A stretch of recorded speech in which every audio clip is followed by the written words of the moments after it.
তীব্র বিরোধিতার মুখে ভেস্তে গেছে যশোর ইনস্টিটিউটের সংবিধান সংশোধন। সংশোধনের বিপক্ষে সদস্যদের যথার্থ যুক্তিসহ তীব্র আপত্তির মুখে কোনো সিদ্ধান্তে পৌঁছানো যায়নি। সংশোধনের বিপক্ষে সদস্যদের যথার্থ যুক্তিসহ তীব্র আপত্তির মুখে কোনো সিদ্ধান্তে পৌঁছানো যায়নি বিশেষ বার্ষিক সাধারণ সভায়। ফলে সবার আলোচ্য সূচিতে উল্লেখিত সংবিধানের 4টি অনুচ্ছেদে বিগত দিনে আনা সংশোধনী পরিবর্তন বা রদবদল হয়নি। শনিবার বিকেলে সভাটি অনুষ্ঠিত হয়।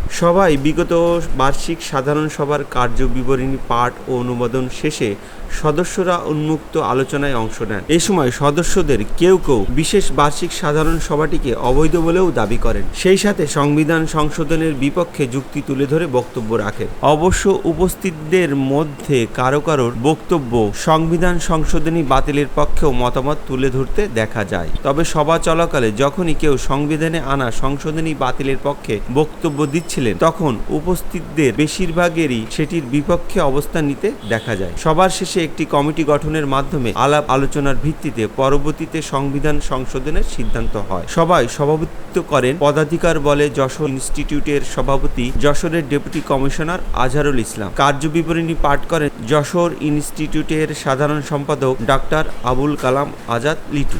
উন্মুক্ত আলোচনা পর্বে বক্তব্য রাখেন বিশিষ্ট শিক্ষাবিদ doctor Mustafizur Rahman, advocate Rabiul Alam, press club যশোরের সভাপতি জাহিদ হাসান টুকুন, অ্যাডভোকেট মাহমুদ হাসান বুলু, বাম রাজনীতি জিল্লুর রহমান ভিটু, সাবেক ছাত্রনেতা মেহেদুর রহমান টুটুল, অ্যাডভোকেট বাসুদেব বিশ্বাস, মুস্তাফিজুর রহমান কবির, রুহুল আমিন, জাগপা নেতা নিজামুদ্দিন অমিত, সাংবাদিক সালমান হাসান রাজীব প্রমুখ। ডেস্ক রিপোর্ট, দৈনিক রানার।